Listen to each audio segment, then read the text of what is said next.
Kavra, let's go. It's Thursday night, and we all know it's one day until Shabbos. Master of the world, let's open up our hearts to the deepest depths. Atfila b'Shem Kol Yisrael for Pesach Reuven ben Yosef Asar Bracha Bas Yehudis. Miriam Ludovus Chanu Chaved Yona Bas Basia Shir Bas Basia Sinai Reuven ben Mani. Rav Yaakov Meir ben Ahuva and every Neshama and Klal Yisrael Bezrat Hashem, and also tefillah for refuah for Yosef Gidon Yaakov ben Penina. So Rav Shalom Arush, just to repeat, has this small packet, small prayer book. It's really just a cry for prayers for Ahavat Yisrael. We all know he recommends us to do 30 minutes of Ahavat Yisrael. He both do it every single day. And he literally gives us personalized tefillos for Ahavat Yisrael. So it's this is the preparation one. It literally says preparing for praying. So we hereby accept upon ourselves the mitzvah of loving yourself, loving your fellow Jew like yourself. And behold, we love every Jew unconditionally, like our own soul and essence, with great devotion. With our prayers, we have in mind to judge every Jew favorably. And may our prayers be for Hashem's honor and for sake with love. And Master of the world, have mercy on the Jewish people and give them the knowledge that Ahavat Yisrael is the most important mitzvah in the world. Bezrat Hashem. Bezrat Hashem. Halacha l'maisa. One who rents a house outside of Eretz Yisrael is exempt from the obligation of mezuzah for 30 days because the residence of a renter for the first 30 days is not considered a permanent dwelling. Gavat, we did that halakha last night, so 2 halakhos. So if we didn't do our 2 halakhos that the Gemara tells us, our sages tell us to do every single day, now here it is. Gavat, Hashem just giving us yeah. You know, just you're helping a lot of people with this halacha. You might not think so practically, but just very simply, when I moved into my apartment, you know, I looked around and I saw mezuzahs, and it's very hectic when you're moving in. And the Gevalt, I noticed just before going to sleep, there was no mezuzah in the bedroom. And I was freaking out. I thought I'm going to have to sleep in the main room on the floor. I didn't know what to do.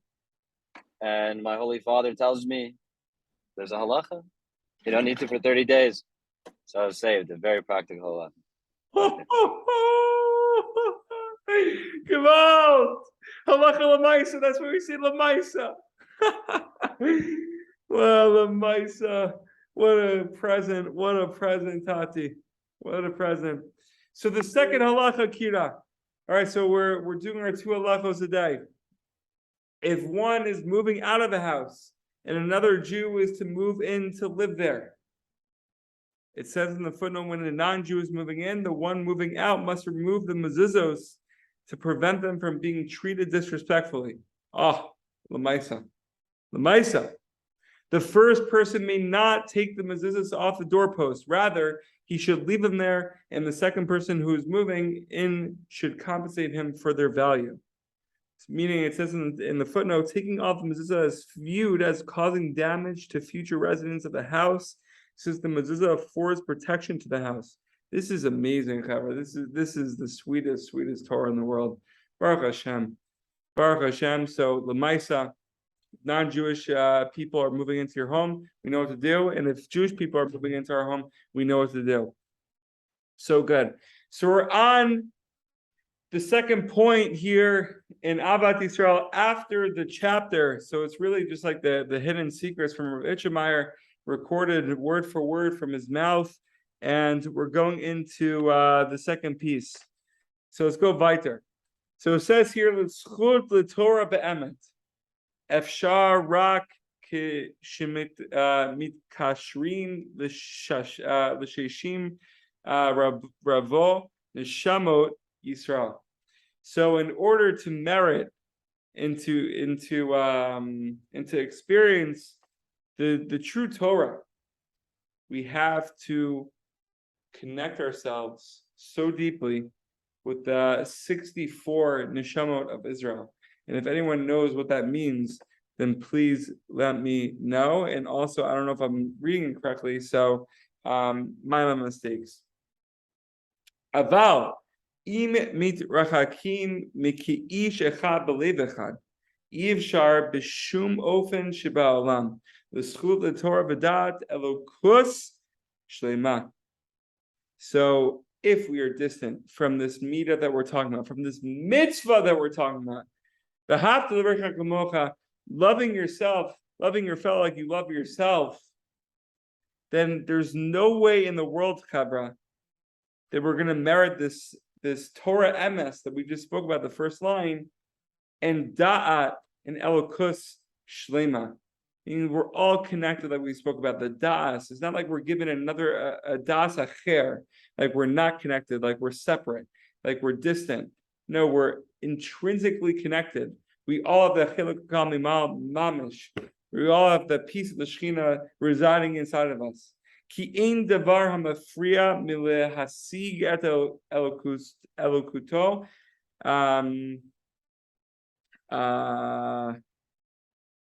Yud Tet Shin. What's that Roshi Teva? Yud Tet Shin. Yud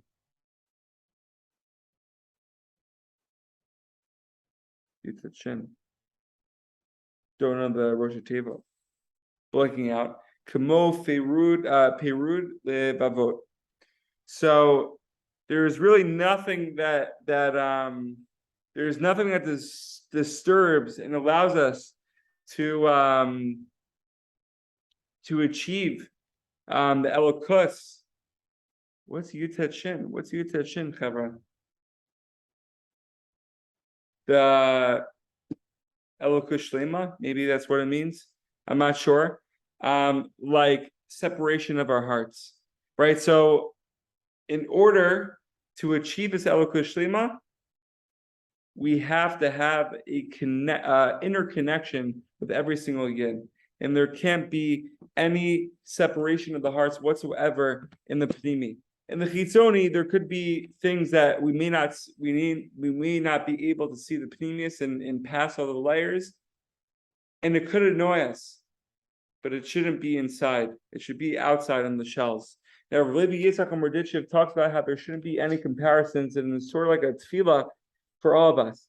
So he says like this: the ideal is not to be loved merely because Esav was hated, is hated.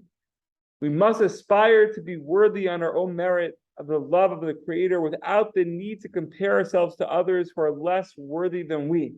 This is the meaning of the prayer recite after Psalms. May your people not be dependent on one another and not on another nation. That Israel be excellent and exalted on their own merit to the point that there will be no need to compare any Jew to another Jew less worthy, or to compare the Jewish people to another people, in order to prove that the other is far less worthy. However, at the end of the day, we're just serving Hashem. We're just klis. We're just vessels. And we all have something unique to give over, to reveal to the world, to reveal the Shekhinah of the Ribbon Shalom in this world. There's nothing there. The person next to us, there can't be, if we have true love, then there's no room for separation. There's no room for hate. There's no room for, oh, you're better than me or less than me. There's true love. We're on the same team. We're on the same team. Like we see with Kira right now. We're in different parts of the world. We're doing different avodas right now, this second. One is doing the field work, planting seeds, and one is about to go to sleep. But Gewalt, we're on the same team and we have each other's backs. And Bezrat Hashem, it should always be like this, where there's no comparisons. There's no, your vote is better than mine. Mamish have something so unique to give to the world. Bezrat Hashem. Questions, comments, please feel free. And if someone knows that Rosh Teva, please feel free. Yud Tet Shin.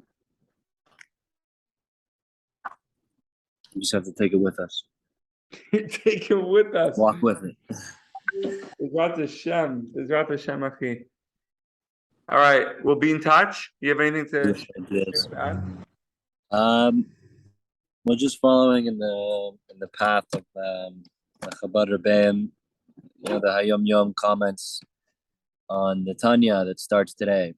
I don't know it's just like a new. I think it's probably part of the energy of the world. That's why it's today, and it's the beginning of the Geras Kodesh, the fourth right chapter. Not that I know any of it or anything about it or anything about any of the other letters or whatever it is, but just so we can think about that today. It's the day of the beginning of the letters of holiness. Like we're speaking about. Well, I guess one idea that I remembered from the day from the holy recordings is the three areas. There's time, place, and life. It's like Shana, Nefesh, and I guess Olam. So saying like the beautiful song, very Kabbalistic song, one of the most Kabbalistic songs that had ever been written. Up, up, down, down, right, left, and all around. Hashem is here, Hashem is there, Hashem is truly everywhere.